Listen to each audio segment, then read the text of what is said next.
ఇవాల్టి మన కథ పెట్టుకున్న వాళ్ళకి పెట్టుకున్నంత.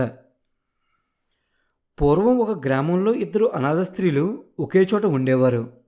వాళ్ళ ఇల్లు వేరైనా ఇళ్ళకప్పులు కలిసే ఉండేవి. ఇద్దరూ ఇంచుమించు ఒకే వయసువారు.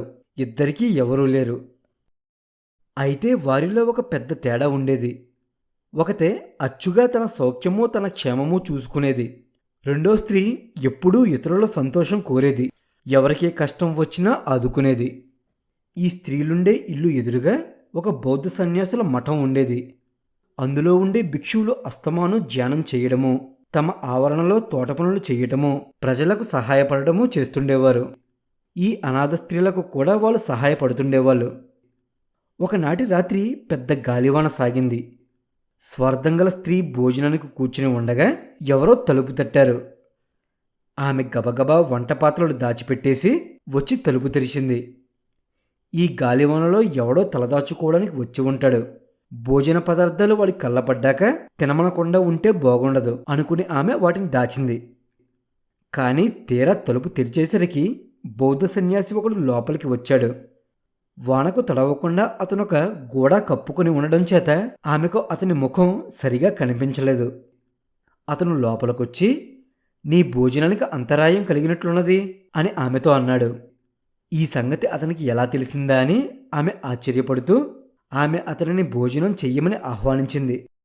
ఆమె అలా అనడానికి కూడా కారణం లేకపోలేదు. తనకు పదింతలుగా ప్రత్యుపకారం జరుగుతుందన్న నమ్మకం ఉన్నప్పుడు ఆమె ఇలా చాలా దాతృత్వం కనబరిచేది. సన్యాసి తనకు భోజనం వద్దన్నాడు. అతను తన కోసం ఏమైనా తెచ్చాడేమోనని ఆమె అతన్ని చాలా జాగ్రత్తగా పైనుంచి కిందకు పరీక్షించింది. కానీ అతని చంకలో గాని చేతిలో గాని ఆమెకు మూటలాంటిదేమీ కనిపించలేదు. ఇప్పుడామె అతని ముఖం కేసి చూసింది. అది ఆమెకు సుపరిచితమైన ముఖం కాదు. ఆ ముఖం కొత్తగా కనిపించడమే కాక మామూలు బౌద్ధ సన్యాసుల ముఖాలలాగా మొరటగా కూడా లేదు. గుడ్డి వెలుతురులో కనిపించినంత మట్టుకు అది నెలవంకగానూ ప్రకాశవంతంగానూ ఉండి బుద్ధ భగవానుని జ్ఞాపకం చేస్తున్నది.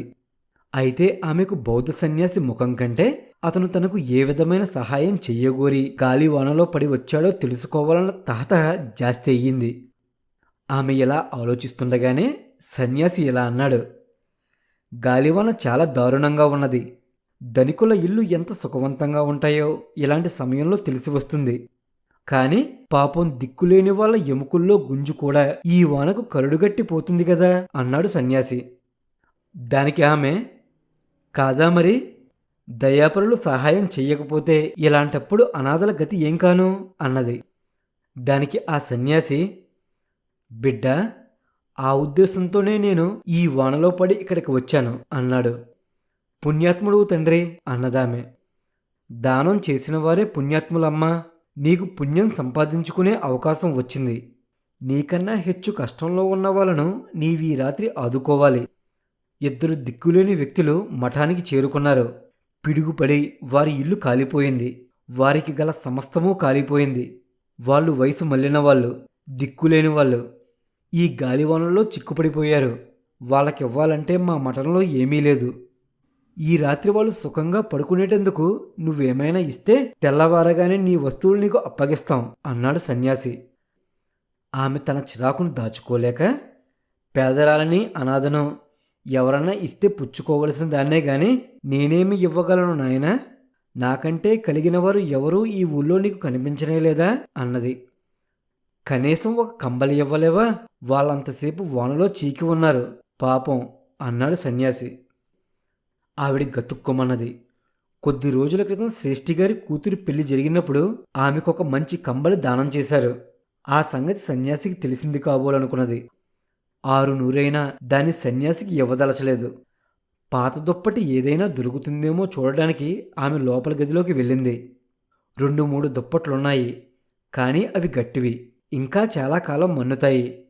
ఆ అనాథులు మురికివాళ్ళో అలగావాళ్ళో రోగిష్టివాళ్ళో మంచి దుప్పట్లు మళ్ళీ తిరిగి వస్తాయి కదా అని వాళ్ళకిస్తే తిరిగి ఏ రూపంలో వస్తాయో అని ఆమె ఎలా ఆలోచిస్తుండగా ఇంతలో ఆమెకు తన చింకిగుడ్డల బొంత జ్ఞాపకం వచ్చింది.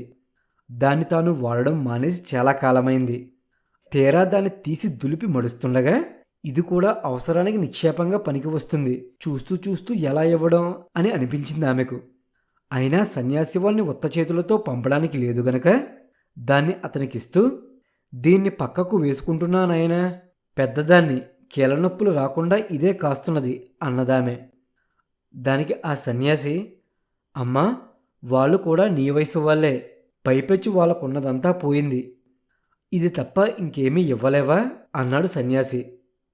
తన దగ్గర ఇవ్వడానికి ఇంకేమీ లేదని ఆమె ప్రమాణాలు చేసిన మీదట సన్యాసి వెళ్ళిపోయాడు. అతను రెండవ స్త్రీ ఇంటి తలుపు తట్టి లోపలికి వెళ్ళి ఆమెతో కూడా ఈమెకు చెప్పినట్లే చెప్పాడు. వెంటనే ఆవిడ తనకు శ్రేష్ఠిగారు కూతురి పెళ్లికి ఇచ్చిన కంబలి, తన వద్ద ఉన్న పక్కా దుప్పట్లు అన్నీ తెచ్చి సన్యాసి ముందు పెట్టి, ఇంకేమన్నా కావాలా నాయనా అని అడిగింది. అప్పుడు సన్యాసి అది పనికొస్తుంది, ఇది పనికొస్తుంది అంటూ ఆవిడకి ఒక చింకిచాప మాత్రమే పడుకోవడానికి ఉంచి ఇంటగల వస్తువులన్నీ తీసుకుని వెళ్ళిపోయాడు. అతను వెళ్ళాక గాలివాన మరింత తీవ్రమైంది. అర్ధరాత్రి వేళ ఆకాశం విరిగినట్లుగా పెలపెలమని చెవులు పగిలేలా చప్పుడైంది.